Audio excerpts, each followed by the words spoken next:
Welcome to my channel time X money. तो जैसा कि पिछला वीडियो में हमने ऑलरेडी आप लोगों को बताया कि म्यूचुअल फ़ंड क्या होता है, कैसे काम करता है, म्यूचुअल फ़ंड के क्या क्या एडवांटेजेस हैं और क्यों आप लोगों को म्यूचुअल फ़ंड में इन्वेस्टमेंट करना चाहिए। तो जैसा कि हमने बताया था कि म्यूचुअल फ़ंड के काफ़ी सारे टाइप्स हैं। इक्विटी म्यूचुअल फ़ंड, डेट है, बैलेंस्ड फ़ंड है, इंटरनेशनल इक्विटी फ़ंड है। उसी तरह हमने आपको बताया था कि नेक्स्ट वीडियो में हम बात करेंगे इक्विटी म्यूचुअल फ़ंड के बारे में। तो इस वीडियो में हम लोग टोटली सिर्फ और सिर्फ इक्विटी म्यूचुअल फ़ंड के बारे में बात करेंगे। तो इस वीडियो को लास्ट तक देखिएगा ताकि आपका सारा कन्फ्यूजन दूर हो जाए और आप एक अच्छा इन्वेस्टमेंट कर सकते हैं। तो इक्विटी म्यूचुअल फ़ंड के काफ़ी सारे कैटेगरीज़ हैं अलग अलग।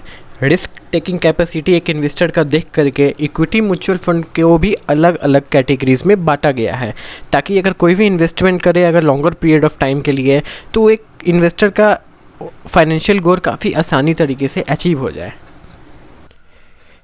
तो चलिए अब हम लोग समझते हैं। तो इक्विटी म्यूचुअल फंड में लार्ज कैप होता है, मिड कैप होता है, small cap, mid cap, small cap, ELSS fund यानी कि equity linked saving scheme fund और इंडेक्स फंड। तो चलिए अब हम लोग शुरू करते हैं लार्ज कैप फंड क्या होता है। तो देखिए लार्ज कैप फंड होता है, एक लार्ज कैप फंड में एक large portion of investment large market capitalization यानी कि जिसकी भी कंपनी का मार्केट कैपिटलाइजेशन सबसे ज़्यादा है उस कंपनी में इन्वेस्ट करती है लार्ज कैप फंड के मैनेजर। तो ये थोड़ा सा रिस्क कम रहता है। अगर कोई लमसम अमाउंट अगर इन्वेस्ट करता है, अगर चाहता है अच्छा रिटर्न है, तो वो अधिकतर लार्ज कैप फंड में इन्वेस्ट कर सकता है। और ये काफ़ी जो कंपनीज होती है लार्ज कैप की, वो काफ़ी स्ट्रांग होती है, रेप्यूटेबल और ट्रस्टवर्दी होती है, और जो कि एक किसी भी इन्वेस्टर का पैसा बनाने के लिए काफ़ी अच्छा फंड माना जाता है लार्ज कैप को। और वैसे इन्वेस्टर जो लो रिस्क एपेटाइट रखते हैं या फिर लमसम अमाउंट करते हैं, वो अधिकतर यही चूज करते हैं। और जो लॉन्ग टर्म के लिए सोच के चलते हैं, क्योंकि mutual fund is for the long term, not for the short term.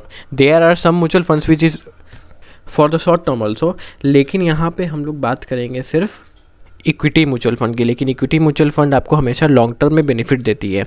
तो जैसे कि दूसरा आता है मिड कैप फंड्स। तो मिड कैप और स्मॉल कैप फंड को मिला करके mid cap small cap fund बना है। अलग 50 फंड आता है, मिड कैप का भी अलग फंड रहता है, स्मॉल कैप का भी अलग फंड रहता है। तो मिड कैप फंड थोड़ा सा वैसी कंपनी में इन्वेस्ट करती है जिसका मार्केट कैपिटलाइजेशन मीडियम है, क्योंकि लार्ज मार्केट कैपिटलाइजेशन में इन्वेस्ट करती है, और मिड कैप जिसका मीडियम मार्केट कैपिटलाइजेशन हो गया उसमें, क्योंकि आगे का ग्रोथ ही पोटेंशियल देख करके फंड मैनेजर सब उसको एलोकेट करते हैं। अगर आप मिड कैप में कर रहे हैं तो यानी कि आप ये सोच के चल रहे हैं कि जिस भी कंपनी में आप इन्वेस्ट करने जा रहे हैं वो कंपनी एक मीडियम मार्केट कैपिटलाइजेशन है और आगे चल के बहुत अच्छा करने वाली है, और इसका लिक्विडिटी भी काफ़ी अच्छा रहता है। और बात करते हैं स्मॉल कैप। तो स्मॉल कैप वह हो गया जिसका market capitalization less than 500 crore है। अगर किसी भी कंपनी स्टार्ट होती है तो हो सकता है उसका ग्रोथ होने का पोटेंशियल काफ़ी अच्छा हो। तो फंड मैनेजर स्मॉल कैप थोड़ा सबसे ज़्यादा रिस्की होता है स्मॉल कैप फंड, क्योंकि इसमें वैसे मार्केट कैपिटलाइजेशन रहती है जिसका 500 करोड़ से कम का रहता है, यानी कि 500 करोड़ से कम का है, यानी कि कंपनी डूब भी सकती है या फिर करेगी तो बहुत अच्छा करेगी। लेकिन इसका ग्रोथ बहुत अच्छा होता है। डिपेंड करता है फंड टू फंड मैनेजर के ऊपर डिपेंड करता है कि किस टाइप का, क्योंकि एक टाइम था जब निपॉन स्मॉल कैप फंड यानी कि जो कि अब निपॉन हो गया है, पहले रिलायंस स्मॉल कैप फंड था। रिलायंस स्मॉल कैप फंड के एक टाइम में लमसम अमाउंट ले ही नहीं रही थी कंपनी, इतना सारा इन्वेस्टमेंट आ गया था, क्योंकि उसका रिटर्न इतना ज़्यादा हो रहा था कि लोग उसमें इन्वेस्ट करने जा रहे थे, लेकिन लॉक कर दिया था कि आप इन्वेस्टमेंट लमसम नहीं कर सकते थे।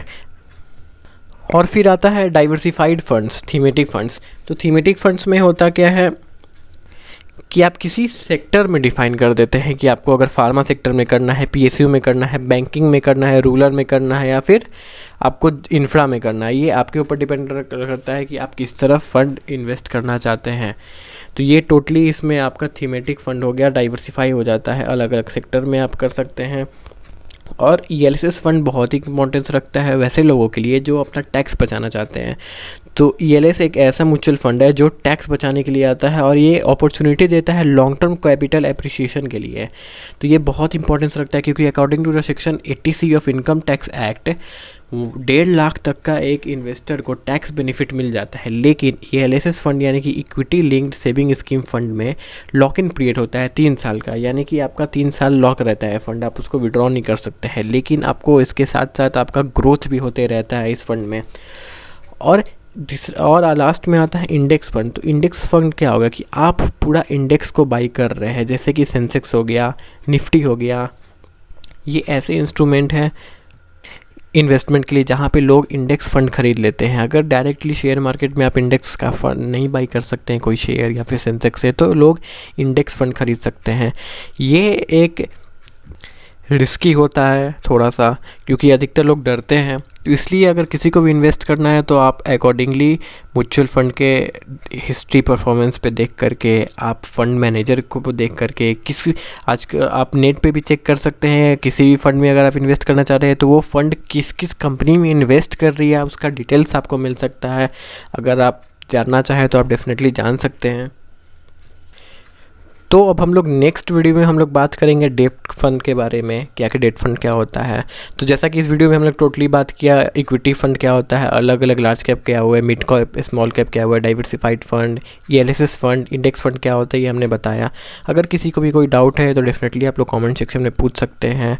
अगर आपने चैनल पर नए हैं तो चैनल को सब्सक्राइब ज़रूर कीजिएगा, और अभी तक आप बेल आइकन प्रेस नहीं किए हैं तो बेल आइकन भी ज़रूर प्रेस कीजिएगा। तब तक जुड़े रहिए टाइम मैक्स मनी से, क्योंकि समय ही पैसा बनाता है।